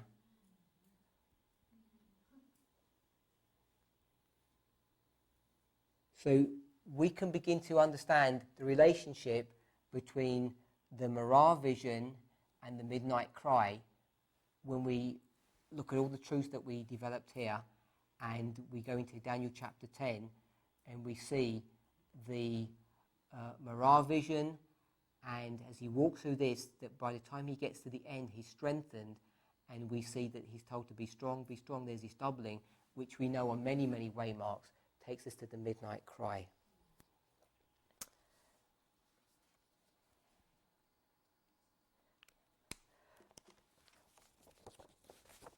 I just want to point out, I think I made a mistake in verse 18. When it says in verse 18, let's just go back there, it said, Then there came again and touched me one like the appearance of a man, and he strengthened me. I don't think actually this is Christ. I think this is still Gabriel that's doing this. When we read the context of what's going on, and we'll see this in verse 19, because when this man strengthened him, he said, the man who strengthens him says this, he strengthened him and said, O man greatly beloved, fear not, peace be unto thee, be strong, yea, be strong. And when he had spoken unto me, I was strengthened, and said, Let my Lord speak, for thou hast strengthened me. Then said he, Knowest thou wherefore I came unto thee? And now I will return to fight with the prince of Persia. And when I have gone forth, lo, the prince of Grecia shall come. But I will show thee that which is noted in the scripture of truth, and there is none that holdeth with me in these things, but Michael, your prince. So we know it's Gabriel that's speaking here, and Gabriel is the one that's strengthening him here. So these three touches are actually the three touches of Gabriel. And it's Gabriel that gives him strength, and we mark that at the midnight cry. And then we would go into Daniel 11, and again, as I said, it's this struggle to understand Daniel 11 symbolically, correctly, that it's the great struggle that those people who pass or fail this test. There are a number of other passages that we would go to understand the relationship between the Mirah vision, the Mareh vision and the Mirah vision. Again, when we look at those visions, they would be teaching us slightly different things. Some of them would be pointing us to this history here, bringing us to this point here, and it would open different truths up, which wouldn't necessarily be addressing the issue of how we would respond when we see Christ. It would develop new, different truths to us. For instance, in the book of Genesis, when we would look at the book of Genesis in chapter 46, verses 1 and 2, Genesis 46, 1 and 2, is going to talk about this Mirah vision. So it's going to be bringing us right here. And in this vision that's being spoken of, this is the story of Jacob. This is the story of Jacob. And in the story of Jacob in Genesis 46, verse 2, when God speaks to him, it says it like this: and God spake unto Israel in the visions, the Mirah visions of the night, and said, Jacob, Jacob. And he said, here I am, or here am I. So we know that we would place this in this story here, but it doesn't talk about him being struck to the ground and being like a dead man. But what's being discussed there is the numbering of God's people, because here we see him coming into Egypt and the number 70 being brought to view. So this would be a second witness about the history of the priests, and then coming into the history of the Levites by this number of 70.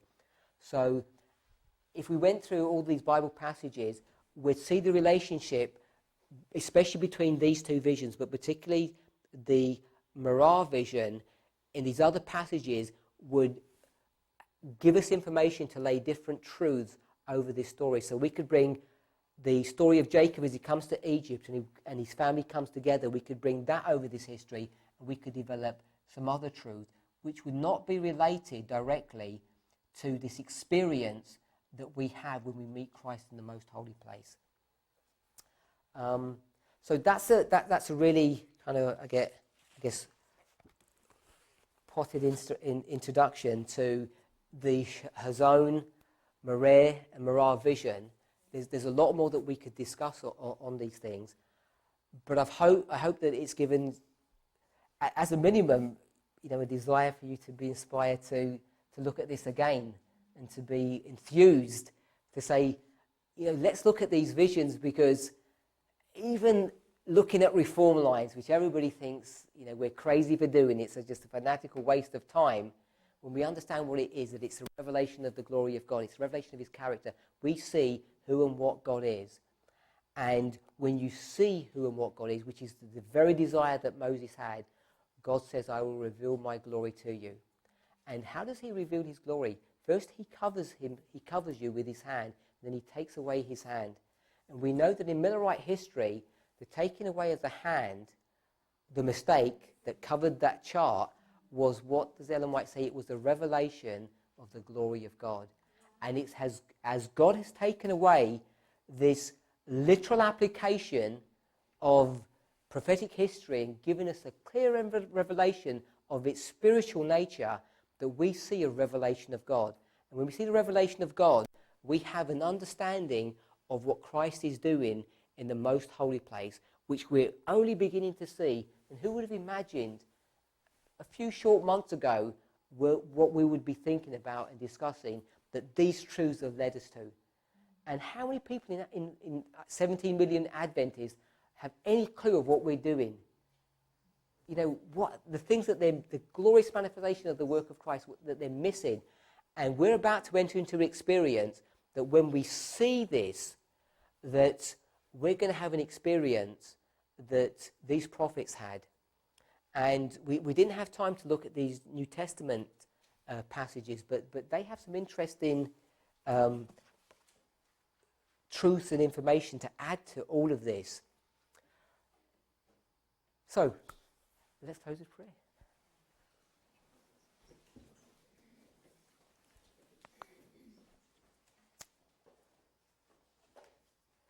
Heavenly Father, we do thank you for your loving kindness and your goodness towards us. Father, we come before you with rejoicing hearts because of the great privilege that each of us can have in understanding you better.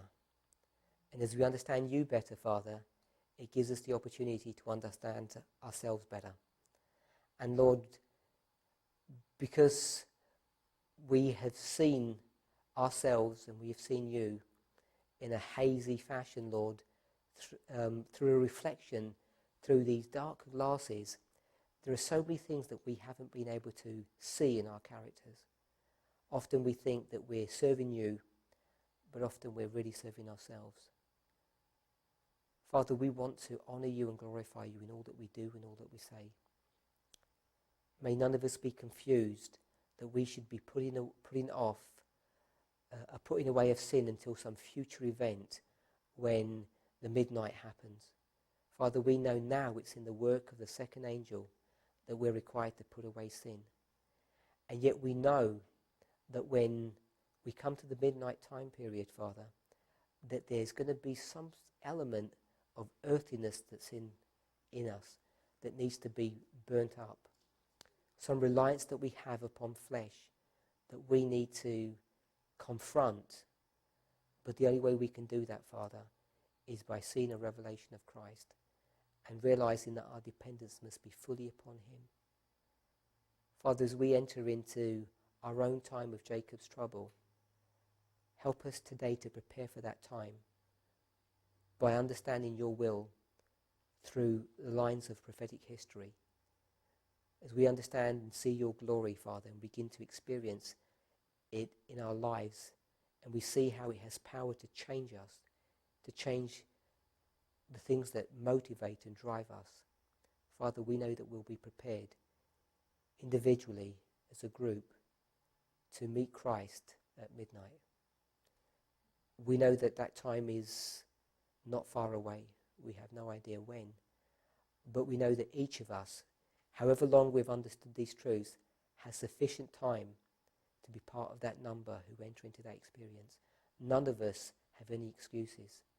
Whatever our temperament, whatever our age, whatever our aptitude or ability, Father, none of us have any excuse, because this is your work, and all we're doing is entering into your work. And Father, we know that your promises are enabling. Help us to realize these truths as we go through this new week, into this new year, and as we see how your will is going to be opened up and you're going to show us more glorious truths. Father, we pray all of these things in the precious holy name of Jesus. Amen.